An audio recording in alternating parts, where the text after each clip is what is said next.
មនុយអាហារពេលព្រឹកមកទៀតហើយចាជំរាបសួរបងប្អូនទាំងអស់គ្នាចាថ្ងៃនេះខ្ញុំត្រៀមមានជ្រក់មានអីមានសាច់មានអីច្រាំដាក់ក្នុងតួហើយព្រលឹមឡើងយើងងើបមកជៀនតែនំប៉័ងឆាតែសាច់ហើយរួចរាល់ស្រេចដើម្បីញ៉ាំជាមួយនំប៉័ងជាអាហារពេលព្រឹកឥឡូវមកមើលពីវិធីធ្វើជ្រក់របស់នាងខ្ញុំតែជ្រក់ខ្ញុំឲ្យដូចរៀងកូនកាន់បន្តិចដូចចង់ចូលលក្ខណៈឈក់បាយសូបបន្តិចអីតិចចឹងណាបងប្អូនចាហើយនេះខ្ញុំប្រើទៅសក់មានការ៉ុតមានចៃថាវហើយចៃថាវផ្អែមទេចាហើយយើងដាក់ស្ករពីចេងមកមានអីរួចរាល់មកយើងចាំបាច់ដាក់ចូលក្នុងទូតែម្ដងហើយនេះងើបព្រលឹមឡើងម៉ោង5កន្លះប៉ុន្តែមេឃនៅតែអត់មេឃវាឆាប់ភ្លឺចឹងណាម៉ោងទៅ5កន្លះទេចាហើយឥឡូវមកធ្វើសាច់ជ្រូកឆាម្ដងដើម្បីញ៉ាំជាមួយនឹងប៉ាំងសាច់ដោយសារយើងអត់សូវជំនាញធ្វើអាសាច់គេដាក់ចូលជាមួយនឹងនំប៉័ងដែលគេរៀងម៉ត់ចាំមើលខ្ញុំរៀនធ្វើហើយចាំខ្ញុំចែកម្លែកបងប្អូនបន្តដែរចាឥឡូវយើងធ្វើអាម៉ូតរបស់យើងសិនទៅចានេះខ្ញុំដាក់ខ្លាញ់ហើយខ្ញុំដាក់ខ្ទឹមហើយខ្ញុំដាក់ប៊ឺចូលបន្តិចឲ្យវាឈ្ងុយចឹងណាហើយព្រោះដោយសារយើងអត់បានវាយប៊ឺបៀកជាមួយនំប៉័ងទេយើងប្រើប៊ឺដែលយើងហូបជាមួយនឹងគូឡើងភ្នំរត់ដងបងប្អូនចាហើយដាក់សាច់ចូលសាច់ហ្នឹងគូឃើញមើលទៅវារៀងស្ទើរក៏ថែមជាមួយនឹងបកាបន្តិចហើយថែមមួយជីកដោតិចទៅហើយឃើញមុខបន្តិចវាកាន់តែច្រើនអីចឹងទៅចាដល់ពេលច្រើនពេកទៅមានអីប្រឡាក់ជាមួយនឹងនំប៉័ងហូបវិញសល់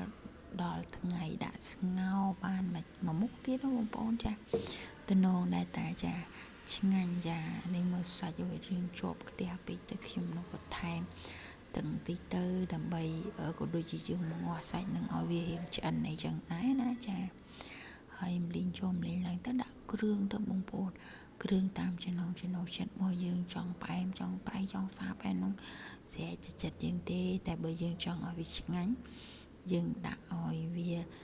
កុំប្រៃពេកក៏កុំផ្អែមពេកមកល្មមឆ្ងាញ់រសជាតិរបស់យើងអីចឹងទៅចា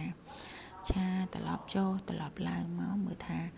រៀងសាច់រៀងឆ្អិនហើយខ្ញុំក៏ថែមជាមួយនឹងតិចកាដោក៏ដូចជាស្បែកជ្រូកស្ដាយស្បែកជ្រូកបងប្អូនព្រោះយើងឆាសាច់ជ្រូក3ជាន់ចឹងវាមានស្បែកជ្រូកហើយ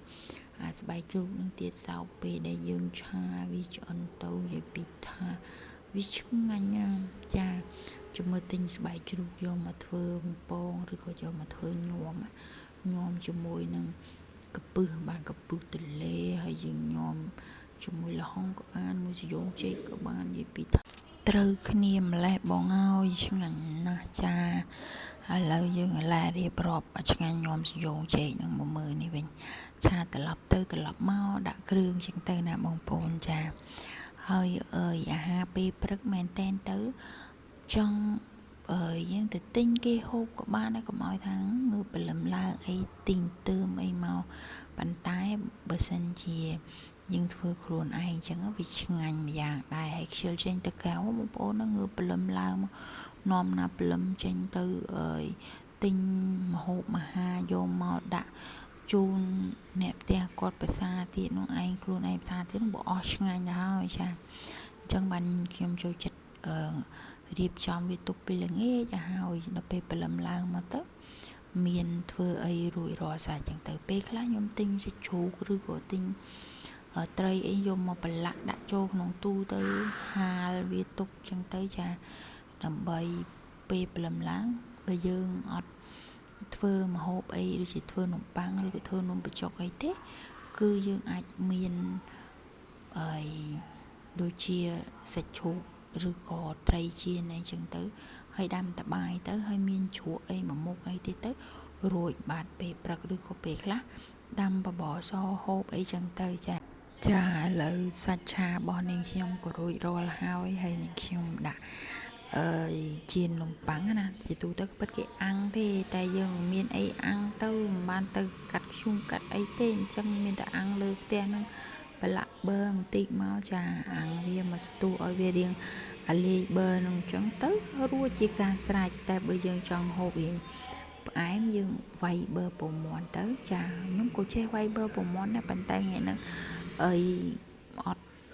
វាយទេគឺតែប៉ុណ្្នឹងបានហើយតែលើរួចរាល់បងប្អូនមកជើញភាសាជាមួយខ្ញុំចា